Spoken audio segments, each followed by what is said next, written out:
ಈ ಸುದ್ದಿ ನೋಡಿದ್ರೆ ನಿಮಗೆ ಅಚ್ಚರಿ ಆಗತ್ತೆ. ಕಳ್ಳರಿಗೂ ಕೂಡ ಮನಸ್ಸಾಕ್ಷಿ ಇರುತ್ತಾ ಅನ್ನೋ ಪ್ರಶ್ನೆ ಮೂಡುತ್ತೆ. ಲಕ್ಷಾಂತರ ರೂಪಾಯಿ ದೋಚಿ ಆರಾಮಾಗಿ ಎಸ್ಕೇಪ್ ಆಗಿದ್ದ ಕಳ್ಳರು ಸುಮಾರು 15 ದಿನಗಳ ಬಳಿಕ ಪಶ್ಚಾತ್ತಾಪ ಆಗಿ ವಾಪಸ್ ಮನೆ ಮಾಲೀಕನ ಅಂಗಳಕ್ಕೆ ಬಂದು ಕದ್ದೊಯ್ದಂತಹ ಚಿನ್ನ ಹಾಗೆ ಹಣವನ್ನ ಬಿಸಾಕಿ ಕ್ಷಮಿಸಿ ಸ್ವಾಮಿ ಅಂತ ಕೈ ಬರಹದಲ್ಲಿ ಲೆಟರ್ ಬರೆದಿಟ್ಟು ಕಾಲ್ಕಿತ್ತಿದ್ದಾರೆ.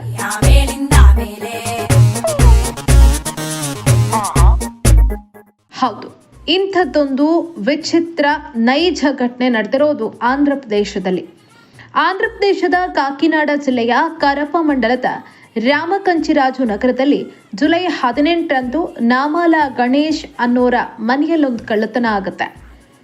ಈ ಗಣೇಶ್ ಅವರು ಕುಟುಂಬ ಸಮೇತ ತಮ್ಮ ಊರಿಗೆ ಹೋಗಿದ್ರು. ಮನೆ ಬೀಗ ಜಡಿದಿದ್ದನ್ನ ನೋಡಿದಂಥ ಕಳ್ಳರು ಸೈಲೆಂಟ್ ಆಗಿ ಮನೆಗೆ ಎಂಟ್ರಿ ಕೊಡ್ತಾರೆ. ತಮ್ಮ ಕೈ ಚೊಳಕವನ್ನ ತೋರಿಸ್ತಾರೆ. ಒಂದಲ್ಲ ಎರಡಲ್ಲ ಬರೋಬ್ಬರಿ 6.5 ಲಕ್ಷ ರೂಪಾಯಿ ಮೌಲ್ಯದ ಚಿನ್ನಾಭರಣ ಜೊತೆಗೆ 50,000 ಕ್ಯಾಶ್ ಅನ್ನ ದೋಚಿ ಪರಾರಿಯಾಗ್ತಾರೆ. ಊರಿಂದ ಬಂದ ಗಣೇಶ್ ಕುಟುಂಬಸ್ಥರಿಗೆ ಶಾಕ್ ಆಗತ್ತೆ. ಓಡೋಡಿ ಹೋಗಿ ಕರಪ ಪೊಲೀಸ್ ಠಾಣೆಯಲ್ಲಿ ದೂರನ್ನ ದಾಖಲಿಸ್ತಾರೆ. ಪೊಲೀಸರು ಕೂಡ ಫಿಂಗರ್ ಪ್ರಿಂಟ್, CCTV ಜಾಲಾಡೋದಕ್ಕೆ ಶುರು ಮಾಡಿದ್ರು. ಅಲ್ಲಿಗೆ ಕತೆ ಮುಗೀತು.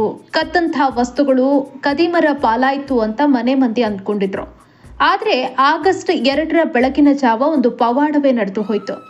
ಗಣೇಶ್ ಅವರ ಮನೆ ಅಂಗಳದಲ್ಲಿ ಒಂದು ಅನುಮಾನಾಸ್ಪದವಾದಂಥ ಕವರ್ ಬಿದ್ದಿತ್ತು. ಗಣೇಶ್ ಅವರು ಗಾಬರಿಯಿಂದ ಆ ಕವರನ್ನ ತೆಗೆದು ನೋಡಿದ್ರೆ ಅದರಲ್ಲಿ ಕಳೆದು ಹೋಗಿದ್ದ ಬಂಗಾರದ ಒಡವೆಗಳು ಹಾಗೂ ಕಂತೆ ಹಣ ಕಣ್ಣೆದುರಿಗಿತ್ತು. ಅದರ ಜೊತೆಗೊಂದು ಸಣ್ಣ ಪತ್ರವೂ ಇತ್ತು. ಆ ಲೆಟರ್ನಲ್ಲಿ ಏನಿತ್ತು ಗೊತ್ತಾ? ನಾವು ಮಾಡಿದ್ದು ದೊಡ್ಡ ತಪ್ಪು, ದಯವಿಟ್ಟು ನಮ್ಮನ್ನ ಕ್ಷಮಿಸಿ. ದೋಚಿದ ಹಣದಲ್ಲಿ 22,000 ರೂಪಾಯಿ ಖರ್ಚು ಮಾಡಿದ್ದೀವಿ. ಅದನ್ನ ಮರಳಿಸೋದಕ್ಕೆ ಸಾಧ್ಯ ಇಲ್ಲ. ಆದ್ರೆ ಉಳಿದ ಎಲ್ಲಾ ಚಿನ್ನಾಭರಣ ಹಾಗೂ ಹಣ ವಾಪಸ್ ಕೊಡ್ತಾ ಇದ್ದೀವಿ, ಪ್ಲೀಸ್ ಕ್ಷಮಿಸಿ, ಹೀಗಂತ ಕಳ್ಳರು ಕೈಯಾರೆ ಬರೆದಿದ್ರು. ಪೊಲೀಸರ ತನಿಖೆಯ ಕಾವು ಹೆಚ್ಚಾಗಿದ್ದಕ್ಕೆ ಸಿಕ್ಕಿ ಬೀಳುವ ಭಯ ಕಾಡಿತೋ ಅಥವಾ ನಿಜವಾಗಿಯೂ ಕಳ್ಳರ ಮನಸ್ಸು ಪರಿವರ್ತನೆ ಆಯ್ತೋ ಗೊತ್ತಿಲ್ಲ. 22,000 ರೂಪಾಯಿ ಲಾಸ್ ಆದ್ರೂ ಲಕ್ಷ ಮೌಲ್ಯದ ಬಂಗಾರ ವಾಪಸ್ ಸಿಕ್ಕಿದ್ದಕ್ಕೆ ಮಾಲೀಕ ಗಣೇಶ್ ನಿಟ್ಟುಸಿರು ಬಿಟ್ಟಿದ್ದಾರೆ.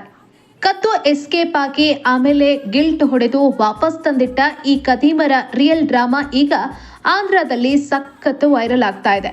ಇತ್ತ ಪೊಲೀಸರು ಮಾತ್ರ ಲೆಟರ್ ಬರೆದ ತಕ್ಷಣ ಕ್ರೈಮ್ ಕಮ್ಮಿ ಆಗಲ್ಲಪ್ಪ ಅಂತ ಕಳ್ಳರ ಬೇಟೆಗೆ ತನಿಖೆ ಮುಂದುವರಿಸಿದ್ದಾರೆ.